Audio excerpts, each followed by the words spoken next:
Wow. Heavily armed soldiers opened fire on young people just because they dared to demand for a better country. On Tuesday afternoon at Lekki Toll Gate in Lagos, that's one of the places where protesters normally gather in Lagos, and one of the most peaceful protest centers. Some men went there to remove CCTV security cameras that afternoon, and when people asked them, they said that they were sent by the government. Their pictures were circulated all across social media. People were asking, why would the government remove security cameras? What were they trying to do? And we knew that they were up to something, because by that evening, you could see the military. They showed up, and the first thing they did was to turn off the street lights. That's all of the lights. See, that's all of the lights. And before we knew what was happening, soldiers, heavily armed soldiers, started shooting at protesters. They started shooting at Nigerians. See what they're causing. See, they're releasing fire. Jesus. No problem. Everyone sit down, sit down. We don't even know for sure how many people were killed or how many were injured, but the protesters were live streaming the shooting. The whole world could see a massacre taking place in Nigeria in 2020. October 20th, 2020, the Nigerian government massacred its own citizens because they dared to ask for a better country. Ambulances were ready to deploy, but these same soldiers that were shooting them blocked the road. They didn't allow ambulances to treat the people. I mean, not allow you pass. I mean, you know, I mean, not allow you do it. They're not allowing to pass, Abby. Protesters had to be carrying out surgeries on one another at the points where they were shot. These were all young people removing bullets from legs, removing bullets from each other's bodies. What kind of government is this? They were using Chelsea alcohol in sachets, and they were using blades. They were sterilizing the blades with fire lighters. I can't even show you the images because YouTube will flag this video, but there is no way that the presidency didn't know about this. Soldiers don't just go to protest grounds and start killing people. The federal government controls the army, and Buhari is the commander-in-chief. So it is perfectly safe to say that Buhari gave the order to massacre young Nigerians just because they demanded for a better country. By the way, Vice President Osinbajo, despite the fact that you are a pastor, a senior advocate, a professor, Esa, you are useless to Nigerians as far as we're concerned. It's interesting how they decided to do this in Lagos. Lagos, where the protest has been really strong. The Lagos state governor had been cooperating since the beginning of the protest. You guys remember, he even participated, and he was the one that went to Abuja to deliver the message of the protesters to the president. We were all praising the governor of Lagos state until he announced the curfew. That same day that they killed the protesters was when he announced the curfew. And by the way, he said the curfew would be 4 p.m. Later, they said it would be 9 p.m. Do you know they started shooting people after 7 p.m.? They were killing people even before the curfew that they themselves announced. He said he's launching a probe into the shooting. Like, are you kidding me? Like, seriously, you are launching a probe, so you didn't know that this was going to happen in your state. Were you not the one that announced the curfew? All you had to do was stand with the people. All you had to do was stand with the people, and history would remember you for it. Even if you had to lose your good standing with the presidency, all you had to do was stand with the people. And there's no way Tinubu did not know about this. Are you not parents? Do you not have children? Do you think the lives of your children are more important than the lives of these young people that were killed? Since when is execution the price of breaking a curfew? Protesters were accused of destroying properties, of burning cars, and killing people. However, all video evidence showed that the Nigerian government was the one sending out paid thugs, hoodlums, to cause havoc. The money and the phone. They never pay. Or they will skip pay us. So bad that they will shut our money. Which government person? Huh? Which government person? APC. APC. They join APC. All the Here is a video of thugs coming out of police vehicle. I'm sorry the quality of the video is not good, but you could see them coming out of police vehicle. Police motor. Police motor. This country don't cast.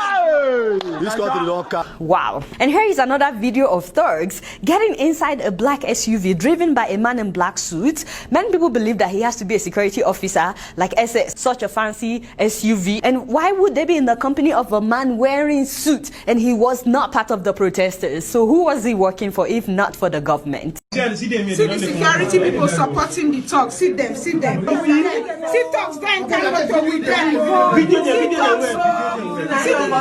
See the security people. See them. They don't come back the talk, so they don't come back the talk. See them. Also, why would protesters set fire on their own cars? That makes absolutely no sense. So we know that it's the Nigerian government that sponsored the thugs just to discredit the protest, so they could accuse the protesters of causing havoc so that they could try to justify shooting at the protesters. But what exactly was the presidency thinking would happen by ordering the killings of its own citizens? Like, do they think that they would silence Nigerians by killing us? Do they think that we would now be ready to listen to whatever nonsense they want to say after this? All these years, your government could not defeat Boko Haram. All these years, you could not stop the herdsmen that were killing people. You could not stop armed robbers. When it comes to Boko Haram, you don't have weapons. When it comes to protecting people, you don't have weapons.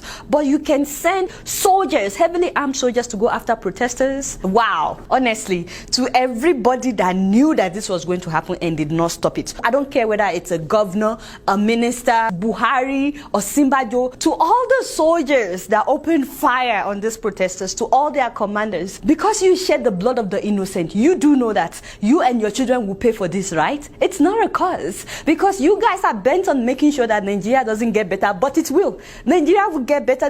My generation has refused to be shut down, and we will rise again and take our rightful place. By the way, there was this Nigerian ambassador, a Nigerian diplomat, who called for iron fist to quench the EndSARS protest. Can you try this nonsense during Obasanjo time? I blame Buhari for taking things lightly with this. There are certain things that should be handled with iron fists. If the police fails to do what it's supposed to do, bring the military. Wow. The man must be celebrating despite his fake apology. In Ondo State, a lawmaker tried to bribe protesters. I'm so glad that they rejected it. A senator came here and is offering the youth 2 million naira. Imagine 2 million naira. Can 2 million naira solve the problem that we have right now?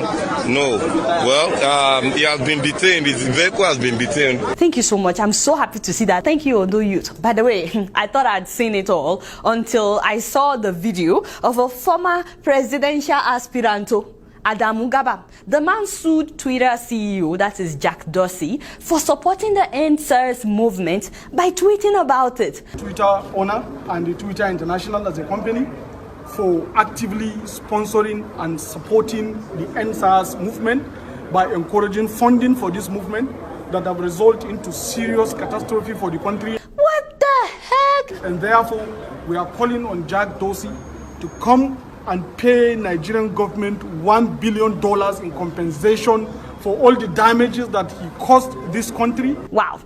Sir, in case you're watching, you know there's no polite way of saying this, and I'm saying it with respect, but you are a mumu man. You are a mumu on another level. Now, regardless of whatever anybody says, the protesters were peaceful. They were. This is a video of protesters telling the police, this was before the shooting, in a song they were telling the police that thank you, now leave.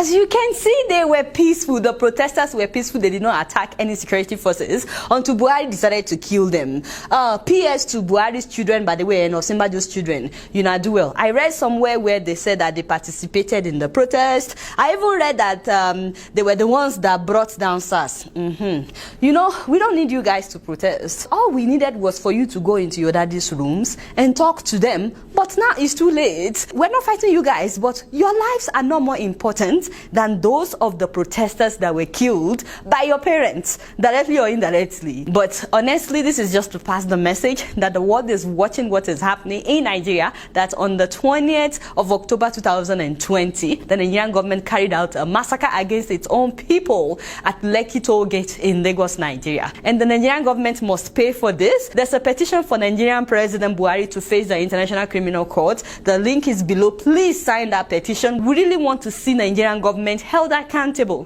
for the lives of these people. You know, this whole protest started because of police brutality, but as you guys can see, it is not just the police that is brutalizing us in Nigeria. The Nigerian government is the one behind all the brutality that is happening in Nigeria. You guys not know much. Guess what? I'm just keeping it real.